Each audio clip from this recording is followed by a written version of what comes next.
3 अध्याय तक आप लोग को पढ़ा दिए थे ऑफलाइन ही, और ये प्रॉब्लम होने के कारण आज जो है अब चौथा अध्याय जो है फिजिकल केमिस्ट्री का ऑनलाइन स्टार्ट करना है। ठीक है, आज स्टार्ट करेंगे चौथा अध्याय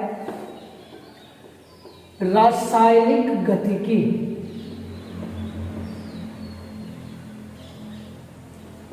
केमिकल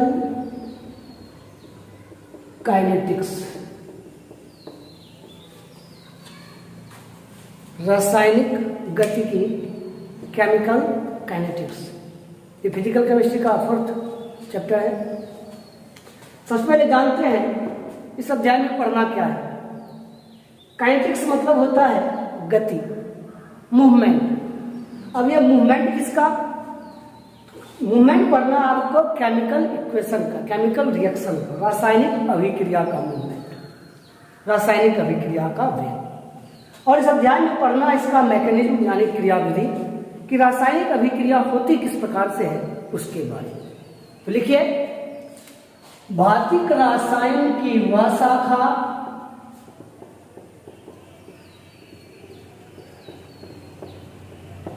जिसके अंतर्गत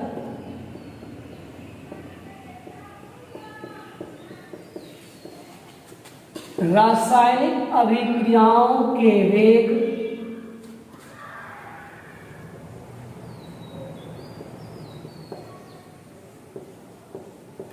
एवं उनकी क्रियाविधि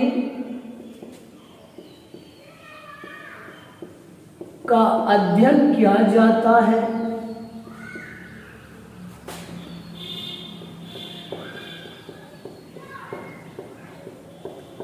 रासायनिक गतिकी कहलाता है।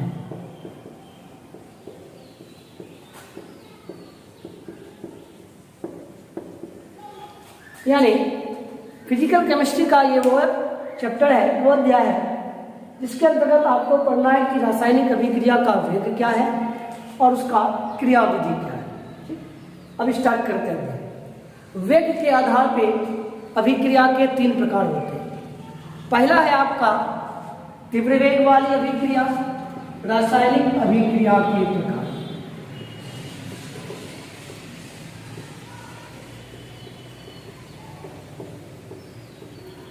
किस आधार पे बोल रहे हैं? वेग के आधार पर। किस आधार पे?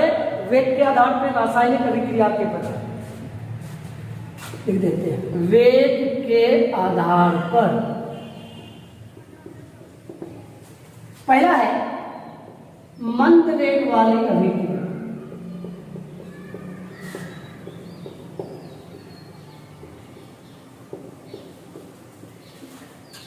कुछ रासायनिक अभिक्रियाएं ऐसी होती हैं जिसको पूरा होने में कई वर्ष लग जाते हैं, कई महीने लग जाते हैं। इसका सबसे शानदार उदाहरण है लोहे में जंग लगना। तो लोहे को जंग लगने में जानते हैं आप लोग कई महीने कई साल लग जाते हैं। तो इसको हम लोग कहेंगे मंद वेग वाली अभिक्रिया। दूसरी होती है तीव्र वेग वाली अभिक्रिया।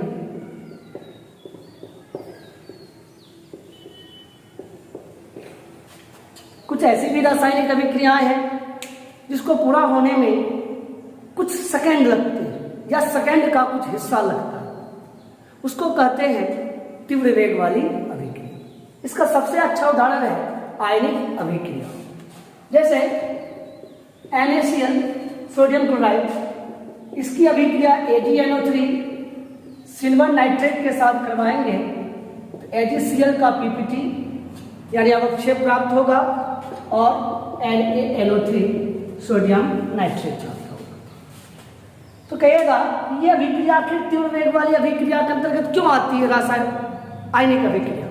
तो ध्यान दीजिएगा, ऐसे जनरली कोई रिएक्शन लेते हैं, जनरली एक रिएक्शन लेते हैं N2 + H2, जानते हैं ये नाइट्रोजन है या हाइड्रोजन, अभिक्रिया करता है अमोनिया बनाता है। वैसे है यह उत्क्रमणीय अभिक्रिया, लेकिन अभी यहाँ मैकेनिज्म समझने के लिए इसको सिंपल रिएक्शन लेके चलते हैं और अभिक्रिया को संतृप्त कर लेते हैं। अब इसका मैकेनिज्म समझिए, अभिक्रिया आखिर कैसे होती है। नाइट्रोजन N2 द्विपरमाणु अणु है, तो नाइट्रोजन ट्रिपल बॉन्ड नाइट्रोजन है, और यहाँ पर हाइड्रोजन है, द्विपरमाणु है, यानी हाइड्रोजन सिंगल बॉन्ड हाइड्रोजन। तो पहले ये बॉन्ड क्रैक होगा, फिर भी यह बॉन्ड क्रैक होगा, फिर ये बॉन्ड, तब ये दोनों फॉर्मेशन होगी क्या बनाएगा, अमोनिया बनाएगा। तो यहाँ पर ज़्यादा समय लग गया, लेकिन आप जैसे इसको जो है एक्वस सॉल्यूशन करते हैं, सोडियम प्लस क्लोरीन माइनस, ये आयन के रूप में आ जाता है, और यहाँ भी सिल्वर और नाइट्रेट क्या होता है, आयन के रूप में आ जाता है। इसको अलग से अलग से इसको तोड़ने की आवश्यकता नहीं होती, ये आयन में टूटा हुआ है। जैसे दोनों रिएक्टेंट यानी अभिकारक को मिलाते हैं, उसके बाद सिर्फ एक ही काम होता है, नया बॉन्ड फॉर्मेशन, और ये प्लस इसके नेगेटिव वाले उभय विस्थापन अभिक्रिया, ये प्लस इसके नेगेटिव वाले हिस्से से जुड़ गया, NaNO3 बन गया, और ये सिल्वर जो है, सिल्वर वाला प्लस सोडियम क्लोराइड के माइनस से जुड़कर AgCl बना दिया। तो यहाँ पर सिर्फ जो है जुड़ने में जितना समय लगता है, वही अभिक्रिया का जो है समय बहुत कम लगा। इसको हम लोग कहेंगे तीव्र वेग वाली अभिक्रिया। माइक्रोसेकंड, सेकंड का कुछ हिस्सा, बहुत कम हिस्सा, 10 पे पावर -6 सेकंड, यानी परत झपकने में जितना समय लगता उससे यह आपका हो गया तीव्र वेग वाली अभिक्रिया। लेकिन इस अध्याय में ना तो आपको मंद वेग वाली अभिक्रिया पढ़नी है और ना ही आपको तीव्र वेग वाली अभिक्रिया पढ़नी है, बल्कि इस अध्याय में आपको पढ़ना है मृदुल वेग वाली अभिक्रिया। तीसरा नंबर है मृदुल वेग वाली अभिक्रिया। मृदुल वेग, मॉडरेट वेलोसिटी, मृदुल का क्या होता है, मॉडरेट, यानी ऐसी रासायनिक अभिक्रिया जो मॉडरेट वेलोसिटी से होती है, मृदुल वेग से होती है। मतलब ना तो आपको महीनों या सालों लगेगा अभिक्रिया पूरा होने में, ना ही सेकंड के कुछ हिस्से लगेंगे, बल्कि कुछ मिनटों में या बहुत ज्यादा होगा तो कुछ घंटों में यह अभिक्रिया संपन्न हो जाती है। तो मृदुल वेग वाली अभिक्रिया के अंतर्गत जैसे ये वाला जो उदाहरण दिखाए हैं, नाइट्रोजन और हाइड्रोजन परस्पर अभिक्रिया करके अमोनिया बनाता है, यह आपका आएगा मृदुल वेग के अंतर्गत, यानी ये मृदुल वेग वाली अभिक्रिया है। और इस अध्याय में हमको पढ़ना है सिर्फ और सिर्फ मृदुल वेग वाली अभिक्रिया। तो अभिक्रिया, रासायनिक अभिक्रिया का वेग के आधार पर 3 प्रकार हुआ। एक हो गया तीव्र वेग वाली अभिक्रिया, मंद वेग वाली अभिक्रिया और मृदुल वेग वाली अभिक्रिया। तीव्र वेग वाली अभिक्रिया बहुत तेजी के साथ होगी, मंद वेग वाली अभिक्रिया उसको पूरा होने में बहुत अधिक समय लगेगा। इस अध्याय में ना तो मंद वेग पढ़ना है ना ही तीव्र वेग, बल्कि तीसरा होता है मृदुल वेग यानी मॉडरेट वेलोसिटी से होने वाली अभिक्रिया। तो रासायनिक अभिक्रिया के 3। अब बताएंगे अभिक्रिया का वेग, रेट ऑफ रिएक्शन। इसको लिख लीजिए, अदरवाइज मेरा व्हाट्सएप नंबर है सबके पास, आप हम लोग को वहाँ मैसेज कीजिएगा, हम इस चौथा अध्याय पूरा अध्याय का PDF भेज देंगे, उससे लिख लीजिएगा। उसे प्रयास कीजिए कि लिखते जाए, इसको पॉज करके आप इसको लिख लीजिए, और या फिर हम जाते हैं पॉज करके लिख लीजिएगा, या तो बोलते जा रहे हैं तो आप लोग हेडफोन लगा के लिखे हैं तो उसको लिखते हुए चले जाइए, अदरवाइज हम PDF दे देंगे। ठीक, लिख लीजिए।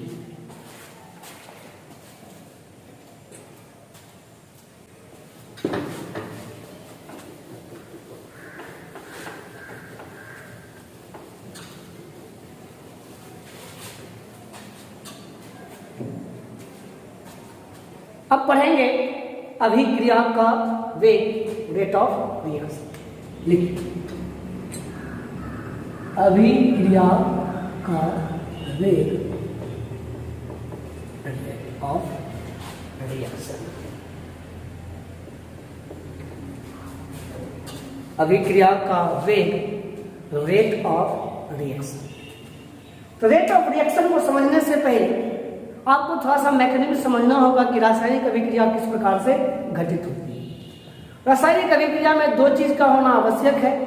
एक को कहते हैं अभिकारक, जो अभिक्रिया में भाग लेता है, और एक होता है प्रतिफल, यानी जो अभिक्रिया के पश्चात यानी बाद में प्राप्त होता है। जैसे दूध से दही का बनना, तो दूध आपका हो गया रिएक्टेंट अभिकारक, और दही आपका क्या हो गया प्रोडक्ट। या भी रिएक्शन देखें, नाइट्रोजन हाइड्रोजन मिलकर अमोनिया बनाता है, तो नाइट्रोजन हाइड्रोजन रिएक्टेंट है, अमोनिया क्या होगा प्रोडक्ट है। उसमें होता क्या है रासायनिक अभिक्रिया। रासायनिक अभिक्रिया जैसे इसका प्राइमरी उदाहरण आप घर में भी कर सकते हैं इसको, कि दूध लीजिए, उसमें थोड़ा सा दही दे दीजिए, तो वो जो है दूध देखिएगा वो तेजी के साथ जो है फटना शुरू करेगा और दही का निर्माण करेगा। ढकना नहीं उसको, ऐसे खुला छोड़ तब पता चलेगा। मैकेनिज्म समझना आपको। तो देखिएगा जितना तेजी के साथ दूध फट रहा है उतना तेजी के साथ जो है दही का फॉर्मेशन, दही बन रहा है। क्या ऐसा संभव है कि जब पूरा हो जाएगा अभिक्रिया तो दही भी बच जाएगा, दूध भी बचेगा? सोचिए, पॉसिबल नहीं है। या तो दही लास्ट में जो है टोटली दही ही बचेगा, यानी दूध पूरा खत्म होगा। तो मेरा यही कहने का मतलब है, रासायनिक अभिक्रिया में अभिकारक नष्ट होता है और प्रतिफल नया बनता है। नहीं, अभिकारक का सांद्रण घटता है, उसी रेशियो में प्रतिफल का सांद्रण बढ़ता है। तो कह सकते हम तो रासायनिक अभिक्रिया का वेग दो प्रकार से निकाल सकते हैं। एक तो हो गया कि अभिकारक का साधन किस स्पीड में घट रहा है, किस समय के हिसाब से किस स्पीड में घट रहा है, और या तो यह बता दीजिए कि प्रतिफल किस हिसाब से किस स्पीड से बढ़ रहा है। दोनों सेम बात है, दोनों की स्पीड सेम है।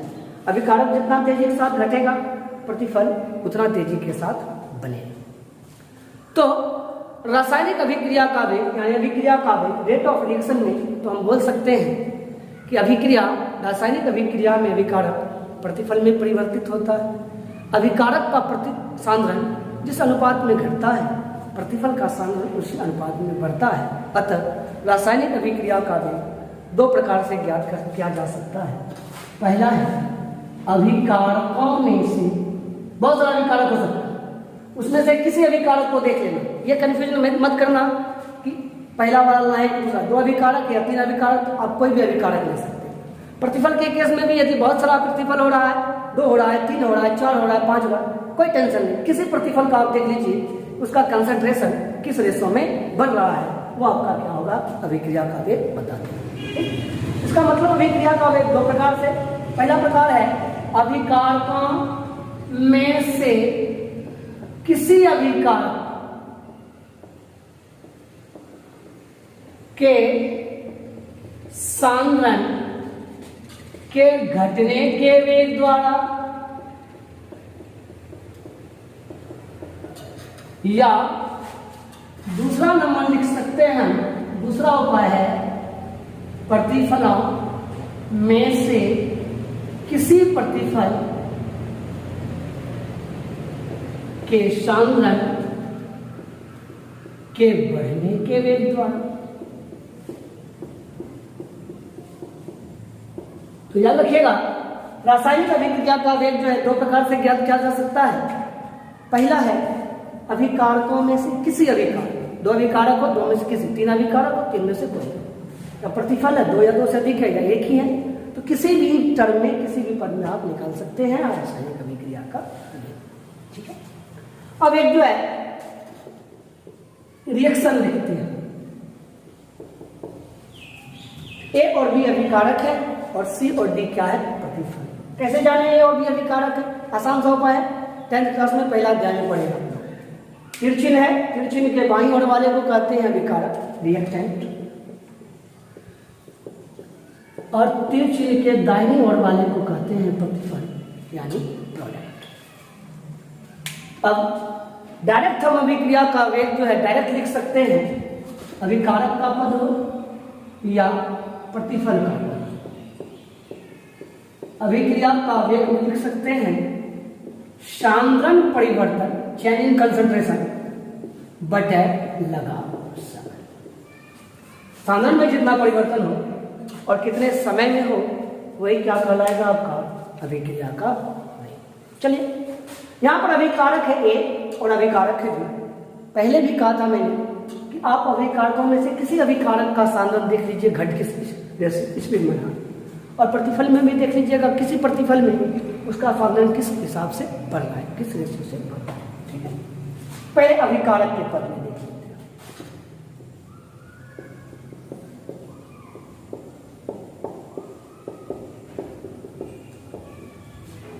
यदि साउंड में या विजिबिलिटी में दिखाई देने में कोई दिक्कत हो तो आप हमको बताइएगा कमेंट करके, तो प्रयास रहेगा तो अगले बार से जो है, क्योंकि मेरा पहला वीडियो है, आप लोगों को पता होगा, नहीं पता है बता देते हैं। अभिकारक के पद में अभिकारक आपका यहां पर है ए और बी। ठीक, तो वही होगा रेट ऑफ रिएक्शन, अभिक्रिया का वेग जो है वही होगा सांद्रण परिवर्तन। इसको लिख सकते हैं चेंज इन कंसंट्रेशन, कंसंट्रेशन को सी माने, चेंज इन कंसंट्रेशन किसी भी टर्म में बदल लगा समय डेल्टा टी। चलिए यहां लिख देते हैं वेग जो है चेंज इन कंसंट्रेशन। अब चेंज इन कंसंट्रेशन कितना परिवर्तन एक के पद में लिखते हैं। मान लीजिए एक टाइम टी, किसी समय में इसका कंसंट्रेशन जो है 10 मोल है। कंसंट्रेशन का बहुत सारा टर्म होता है, लेकिन यहाँ पर कौन सा टर्म लेना है, मोलरता। दूसरा ध्यान में पड़ेगा कंसंट्रेशन। तो मान लीजिए पहला कंसंट्रेशन प्रारंभिक सांद्रता जो है ए की 10 मोलर, तो हमने कहा है कि इसका कंसंट्रेशन घटेगा समय के हिसाब से अभिकारक है। इसका कंसंट्रेशन बाद में घट के मान लीजिए हो गया 60 मोलर। चेंज इन कंसंट्रेशन निकालते हैं 7 घटा 10।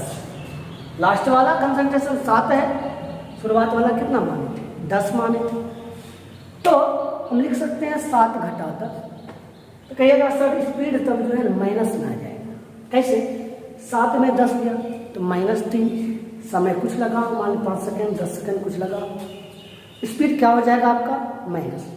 स्पीड तो माइनस नहीं होता, गाड़ी चलाते हैं, बाइक चलाते हैं या साइकिल चलाते हैं, वैसे बाइक चलाने की उम्र नहीं है, साइकिल चलाते हैं, चलते हैं स्पीड 7 की स्पीड में, 8 की स्पीड, 9 स्पीड, 10 की स्पीड, या कहीं 4 व्हीलर से जाते हैं, देखते हैं 40 का स्पीड, 50 का स्पीड, 60 का स्पीड। तो स्पीड जो है वह माइनस में नहीं हो सकता है, तो माइनस में नहीं हो सकता है। लेकिन यहाँ कहिएगा सर चेंज इन कंसंट्रेशन निकाल रहे हैं तो माइनस आ रहा है, तो माइनस को प्लस में कैसे चेंज किया जाता है, बहुत आसान है मैथमेटिक्स में। आप उसको माइनस से गुना कर दीजिए, वो माइनस वाला टर्म ऑटोमेटिक क्या हो जाएगा, गुना करने का प्लस। तो पहले ही लगा देते हैं, लगा दिया हमने minus. Change in concentration of A, शुद्ध हिंदी में ए के सांद्रण में परिवर्तन बटे लगा समय। ए अभिकारक है तो साइन माइनस क्यों दिया, स्पीड चूंकि हमेशा प्लस में होता है और कंसंट्रेशन चेंज इन जब निकालते हैं तो आंसर माइनस में आ रहा था, इसलिए इसको सही करने के लिए हमने क्या कर दिया, इसमें माइनस का साइन लगा दिया। अब ये स्पीड जो होगा वो प्लस में आएगा। चेंज इन कंसंट्रेशन ऑफ ए, इसको पढ़ना है ए के सांद्रण में परिवर्तन बटे लगा समय। बी के टर्म में इसको लिखते हैं ठीक इसी प्रकार, change in concentration of B बटे लगा समय डेल्टा टी। चलिए प्रतिफल के पद में लिखते हैं, प्रतिफल के पद में इन टर्म ऑफ, तब इसका जो रेट होगा रेट ऑफ रिएक्शन, आर को आर भी कर सकते हैं, rate of reaction, rate of reaction short form में अभिक्रिया करें। तो कहिएगा क्या सर फिर माइनस होगा प्रतिफल के पद में, हम कहेंगे माइनस क्यों नहीं हो सकता है। मान लीजिए शुरुआत में प्रतिफल आपने माना, प्रतिफल का सांद्रण 0 था, बाद में इसका प्रतिफल मान लीजिए 5 मोलर है, तो लास्ट घटा प्रारंभ, ये होता है चेंज। तो 5 मोलर घटा 0 मोलर, आंसर आपका पॉजिटिव है। पॉजिटिव है तो कहीं कोई आवश्यकता नहीं है कुछ साइन का एक्स्ट्रा लगाने। तो डायरेक्ट लिखेंगे चेंज इन कंसंट्रेशन ऑफ सी बटे लगा समय, लिखेंगे डेल्टा टी। डी के टर्म में change in concentration of D बटे लगा समय। कोई दिक्कत यहाँ अभी कुछ नहीं, क्यों, क्योंकि यहाँ पर stoichiometric coefficient number of mole अगला अक्षर जो होता है वो आपका 1 है, कहीं कोई टेंशन नहीं, इस प्रकार से आप लिख सकते हैं। प्रॉब्लम थोड़ी वहां क्रिएट होती बच्चों को जब इसका जो है नंबर ऑफ मोल यानी कोएफिशिएंट स्टोइकियोमेट्रिक कोएफिशिएंट वो चेंज हो जाता है। इसके बाद हम उदाहरण जो बताएंगे उसमें जो है इसका कोएफिशिएंट जो है चेंज करेंगे, यहाँ 1 नहीं रख के दूसरा ले लेते हैं, ठीक है। इसको उतार लीजिए, पॉज करके उतार लीजिए या तो पीडीएफ से लिख लीजिए, ठीक उतार लिखिए। अब हम चलते हैं, जब इसका स्टोइकियोमेट्रिक कोएफिशिएंट जो है 1 ना हो तो दूसरा डिजिट हो, 2 मोल हो, 3 मोल हो, 4 मोल हो, तब क्या करना है। हमने लिखा x + 2y अभिकारक है और 3z यानी z जो है प्रतिफल है। x + 2y बना क्या है 3z, x और y अभिकारक है और z क्या है। चलिए अभिकारक के पद में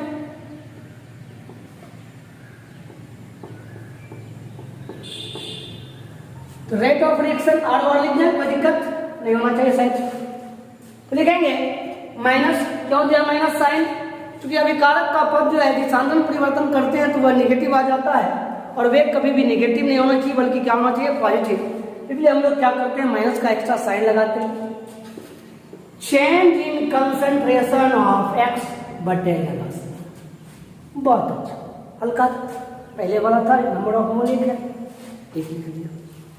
लेकिन यदि y के टर्म में है तब यहां पर देखना, जितना नंबर ऑफ मोल आप देख रहे हैं यानी स्टोइकियोमेट्रिक कोएफिशिएंट, अगला अक्षर तो वो अगला अक्षर है 2, यह निकला है 2 मोल के लिए, लेकिन हमेशा निकालना है आपको 1 मोल के लिए। 2 को किससे गुना कर दो, 1 हो जाएगा, 1/2 से, -1/2 change in concentration of y के सांद्रण में परिवर्तन बटे लगा समय। प्रतिफल के सांद्रण में देख लीजिए, प्रतिफल के पद में रेट ऑफ रिएक्शन बराबर हो गया, यहां पर 3 के लिए है स्टोइकियोमेट्रिक कोएफिशिएंट, इसका 3 है, हमने लिखा 1/3 change in concentration of z बटे लगा समय। प्रतिफल में माइनस नहीं होता है, क्यों नहीं होता है, क्योंकि इसका कंसंट्रेशन चेंज होने के बाद भी पॉजिटिव रहता है, कोई दिक्कत आगे बढ़ते। अब इसका यूनिट निकालते हैं, वेग की इकाई, यूनिट ऑफ वेट ऑफ,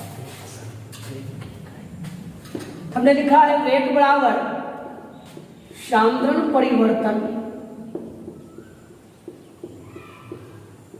बटे लगा समय, change in concentration upon taken time लगा समय। सांद्रण परिवर्तन, मान लीजिए सांद्रता पहले थी 10 मोलर, चेंज होने के बाद बन गया 5 मोलर, तो सांद्रता बचा तो सांद्रण ही ना कुछ, तो सांद्रता का आप जानते हैं यूनिट होता है मोल प्रति लीटर। हमने कहा मोलरता के टर्म, मोलरता हम बताए थे विलयन के प्रति लीटर में उपस्थित विलय के मोलों की संख्या, तो मोल प्रति क्या हो गया, लीटर। समय का जानते हैं सेकेंड, तो फाइनली यूनिट हो गया मोल, लीटर ऊपर जाएगा लीटर इनवर्स, सेकेंड ऊपर जाएगा second inverse, mole litre inverse second inverse, या इसको पढ़ेंगे मोल प्रति लीटर प्रति सेकेंड, मोल प्रति लीटर प्रति सेकेंड। कोई दिक्कत नहीं, उतार लीजिए इसको, पास करके उतार लीजिए, या फिर लिखते जा रहे हैं, कोई टेंशन नहीं है, या पीडीएफ से लिख रहे हैं, कोई दिक्कत नहीं, ठीक है, उतार देखिए। इससे संबंधित एक टर्म है rate of reaction of disappearance और rate of reaction of appearance, यानी अभिक्रिया में बनने का वेग और अभिक्रिया में घटने का वेग, यानी नया चीज जो बन रहा है, प्रोडक्ट बन रहा है, प्रतिफल बन रहा है, और अभिकारक का सांद्रण घट रहा है, उसको कहेंगे rate of reaction of disappearance, और ओडी लिख देते हैं इसको, रेट ऑफ डिसअपीयरेंस, और इसको करेंगे RO, रेट ऑफ अपीयरेंस, ठीक है। कोई एक अभिक्रिया लेते हैं, छोटा सा अभिक्रिया लेते हैं, ए बी, यानी ए अभिकारक है और बी क्या है, प्रोडक्ट है। तो यहां पर स्टोइकियोमेट्रिक कोएफिशिएंट कुछ भी हो, मान लेते हैं 2 लेते हैं, यहां 3 लेते हैं, स्टोइकियोमेट्रिक कोएफिशिएंट कुछ भी हो, तो यहां पर जो रेट ऑफ रिएक्शन में करते थे कि जितना नंबर ऑफ मोल रहता है उसको बटे में कर देते हैं, तो यहां पर ऐसा कुछ नहीं करना है, और ना पर यहां जो है एक्स्ट्रा साइन लगाना है, ठीक है। चाहे डिसअपीयरेंस हो चाहे अपीयरेंस हो, इसको मॉड में डाल दीजिएगा, मॉड में डालने का मतलब आप जानते हैं मैथमेटिकली, वह प्लस और माइनस साइन से क्या होगा, मुक्त हो जाएगा, ठीक। अब जो है रेट ऑफ डिसअपीयरेंस, यानी ए जो है डिसअपीयरेंस हो रहा है और बी जो है अपीयरेंस यानी नया बन रहा है, ठीक। यदि रेट ऑफ डिसअपीयरेंस बोल रहा है ए, हम लिखेंगे चेंज इन कंसंट्रेशन ऑफ ए बटे लगा समय, और इसको किस में रख देते हैं, मॉड में रख देते हैं, क्योंकि यह जो है साइन, यहाँ पर ये कोई डिपेंड नहीं करता है, यहाँ पर इसका कोई वैल्यू नहीं है कि इसका स्टोइकियोमेट्रिक कोएफिशिएंट क्या है, 2 मोल है, 3 मोल है कि 4 मोल है। रेट ऑफ अपीयरेंस यानी नया चीज क्या बन रहा है, बी बन रहा है, change in concentration of B बटे लगा समय, और इसको क्या कर देंगे, मॉड में कर देंगे, ठीक है। यदि पूछे रेट ऑफ अपीयरेंस या रेट ऑफ दिस एपीरियंस, तो आपको क्या करना है, मॉड में चेंज इन कंसंट्रेशन को रखना है और बटा लगा समय देना है। और यह मान जो है इसमें स्टोइकोमेट्रिक कोएफिशिएंट, ये आगे जो मोल है 2 मोल, यहाँ पर 3 मोल, इसका कोई वैल्यू यहाँ पर नहीं है। ठीक है, यदि सवाल ऐसा आता है या इससे रिलेटेड सवाल आता है तो ध्यान रखिएगा, इसका यहाँ पर कोई टर्म, यहाँ पर कोई मोल का यूज नहीं। ठीक, अब सवाल ये उठता है कि क्या सभी अभिक्रिया का वेग, जितना भी अभिक्रिया है, क्या सभी अभिक्रिया का वेग आप ऐसे ही निकाल सकते हैं, चेंज इन कंसंट्रेशन बटे लगा समय टेकन टाइम? हम बोलेंगे नहीं। कुछ ऐसी रासायनिक अभिक्रिया है जहां पर अभिक्रिया का वेग जो है वह कंसंट्रेशन पर डिपेंड नहीं करता है, वह करता है प्रेशर पर, पार्शियली प्रेशर पर डिपेंड करता है। ऐसी रासायनिक अभिक्रिया होती है गैसीय अभिक्रिया। सवाल यह होता है सर गैसीय अभिक्रिया क्या है, गैसियस रिएक्शन क्या है?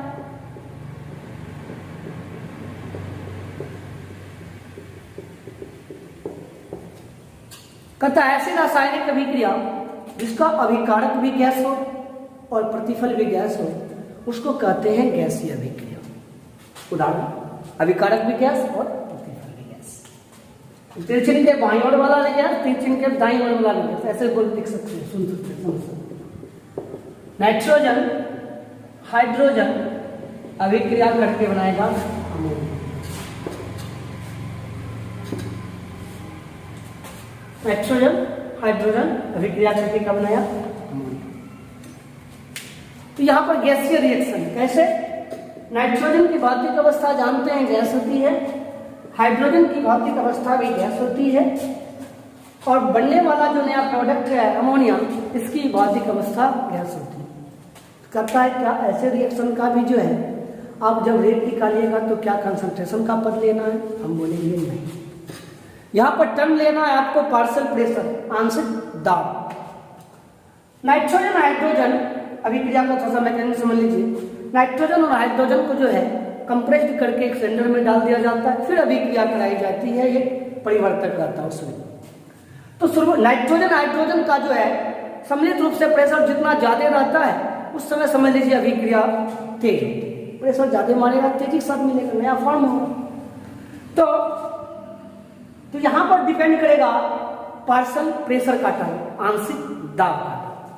तब इसका अभिक्रिया का भी रेट ऑफ रिएक्शन होगा आंशिक दाब में परिवर्तन, आंशिक दाब में परिवर्तन बटे लगा समय, change in partial pressure upon technique time, आंशिक दाब में परिवर्तन बटे लगा समय। चलिए नाइट्रोजन के टर्म में, अभिकारक के टर्म में साइन वगैरह जो है वो सब पहले की तरह चलेगा। अभिकारक में माइनस का साइन लगेगा, प्रतिफल में पॉजिटिव साइन लगेगा। ठीक, अभिकारक के पद में लिख रहे हैं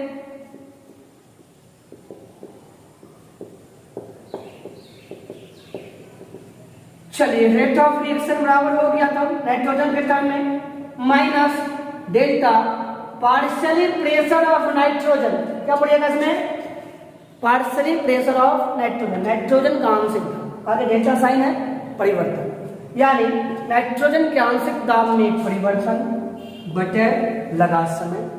हाइड्रोजन के टर्म में इधर लिख देते हैं, दिखाई पड़ रहा होगा शायद।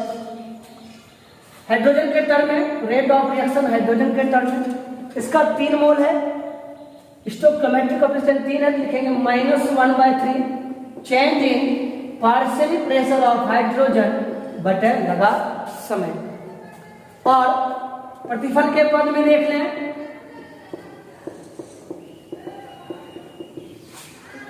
तो प्रतिफल के पद में यदि हम देखें तो प्रतिफल आपका है अमोनिया, तब इसका रेट ऑफ रिएक्शन होगा, इसका नंबर ऑफ मोल 2 है तो ये आ जाएगा बटे के रूप में, होगा 1/2 change in partially pressure of ammonia बटे लगा समय रखना टाइम, यानी अमोनिया के आंशिक दाब में परिवर्तन बटे लगा।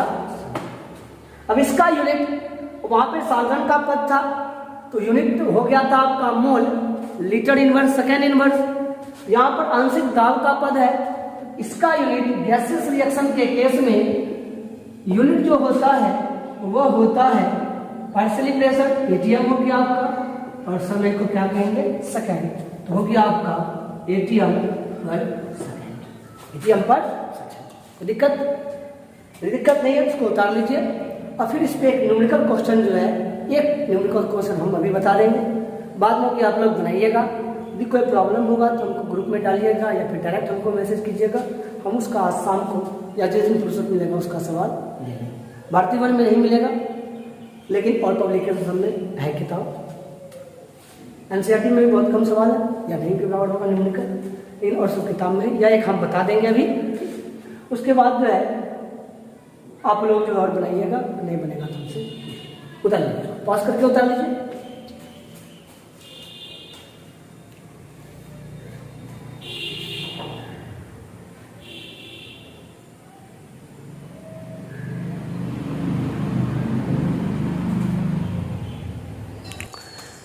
अब देख लिया आपने, रेट ऑफ रिएक्शन का हो गया, change in concentration of reactant और प्रोडक्ट अपॉन लगा समय बटे 10 टाइम। अब एक सवाल है इसी के आधार पे, अमोनिया बनने के दौरान अमोनिया का फॉर्मेशन हो रहा है, तो आप जानते हैं अमोनिया का फॉर्मेशन होता है नाइट्रोजन प्लस हाइड्रोजन, अभी तो हम बताए थे अमोनिया बनता है, ये अमोनिया का फॉर्मेशन है। अमोनिया बनने के दौरान 2 मोल नाइट्रोजन 1 मिनट में, समय आपका कितना है 1 मिनट है, 1 लीटर आयतन वाले बर्तन में विलोपित होता है। तो मान लीजिए ये आपका डिसएपीरियंस होगा, अभिकारक बताए थे, और नया प्रोडक्ट क्या होता है, बनता है। तो क्वेश्चन आपको पूछ रहा है रेट ऑफ रिएक्शन, अभिक्रिया का वेग, rate of disappearance of hydrogen, hydrogen का डिसएपीरियंस कितना हो रहा है, और पूछ रहा है rate of experience of ammonia, ammonia कितना तेजी से बन रहा है, उपस्थित हो रहा है। ठीक, चलिए। तो यदि नाइट्रोजन के टर्म में लिखते हैं change in concentration of nitrogen बटे लगा समय, तो हमको लिखना होगा चेंज इन कंसंट्रेशन बटे लगा समय। कंसंट्रेशन आपका कितना है, तो कंसंट्रेशन के लिए मोलरता का टर्म, तो मोल प्रति लीटर, मोल प्रति लीटर याद होगा, मोल कितना है 2 मोल, कितना लीटर है 1 लीटर में, बटे समय 1 मिनट है यानी 60 सेकेंड, 2/1 2 अपॉन 60 1/30 हो गया, delta N2 upon delta T बराबर हो गया 1/30 mole litre inverse second inverse. ठीक है, अब एक एक करके मान निकालते। पहला मान देखिए रेट ऑफ रिएक्शन, नाइट्रोजन के टर्म में रेट ऑफ रिएक्शन जो है ROR, नाइट्रोजन के टर्म में minus change in concentration of nitrogen बटे लगा समय, तो रेट ऑफ रिएक्शन आपका है इधर 1/3 बराबर minus delta N2 upon delta T, minus sign इधर आ गया, चूंकि यह माइनस नहीं हो सकता है इसलिए सेम टू सेम हो गया 1/30 mole litre inverse second inverse. ठीक है, अब दूसरा सवाल, ये था क्वेश्चन नंबर 1। अब चलते हैं क्वेश्चन नंबर 2।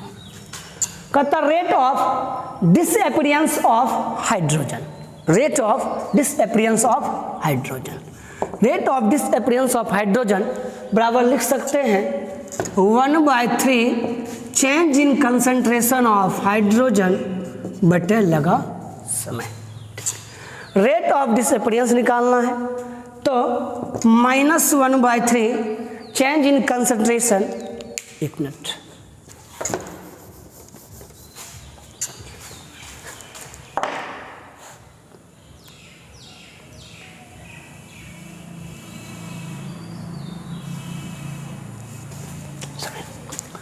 अब दूसरा सवाल देखिए, आपको निकालना है rate of disappearance of hydrogen. पहले हाइड्रोजन का रेट ऑफ रिएक्शन निकाल लेते हैं, -1/3 del H2 upon delta T, rate of reaction आपका 1/30 बराबर 1/3, या इसको माइनस दे सकते नहीं भी सकते हैं, डेल्टा T 3 हो गया, 3/30 बराबर delta H2 upon delta T, यानी delta H2 upon delta T बराबर हो गया 1/10 मोल लीटर इनवर्स सेकेंड। और ये देखिए, ध्यान से देखिएगा, हमने इसको मॉड में लगा दिया, ठीक, क्या कर दिया हमने, मॉड लगा दिया। तो हम देखिए rate of disappearance of hydrogen का हमने कहा था कि वहाँ पे क्या कर देते हैं, मॉड लगा देते हैं। तो इसका मान हो गया आपका 1/10 mole litre inverse second inverse. याद ही दिख रहा है, साथ जो है हम तीसरा सवाल इसी में कर देते हैं। अमोनिया के केस में रेट ऑफ रिएक्शन को क्या लिखिएगा, 1/2 change in concentration of ammonia बटे लगा समय। इसका कंसंट्रेशन आप जानते हैं, निकालें 1/30 बराबर हो गया 1/2 डेल NH3 बटे डेल्टा T, 2 उधर चला गया 2/30। और इसको क्या कहते हैं, rate of disappearance of ammonia. ध्यान में देखिएगा यहाँ पर इस टर्म को del NH3 by delta T, यानी इस चिन्ह ये कोफिशिएंट से मुक्त होकर, तो आपका हो गया rate of disappearance of ammonia 2/30 यानी 1/15, या rate of disappearance of ammonia बराबर हो गया 1/15 mole litre inverse second inverse. ठीक है, इस टाइप से और सवाल बनाइएगा। जो सवाल नहीं बनेगा वो हमसे जो है या तो कमेंट बॉक्स में डाल दीजिए फ़ोटो खींच के, या फिर जो है हमको व्हाट्सएप पे मैसेज कीजिएगा, समय के हिसाब से जो है हम आपको एडजस्ट कर देंगे। और नेक्स्ट जो है प्रयास करेंगे 2 वीडियो या कम से कम 1 वीडियो जरूर होगा। उसके बाद आपको बताएंगे कल वेग नियम या वेग समीकरण, वेग नियम या वेग समीकरण। ठीक, धन्यवाद।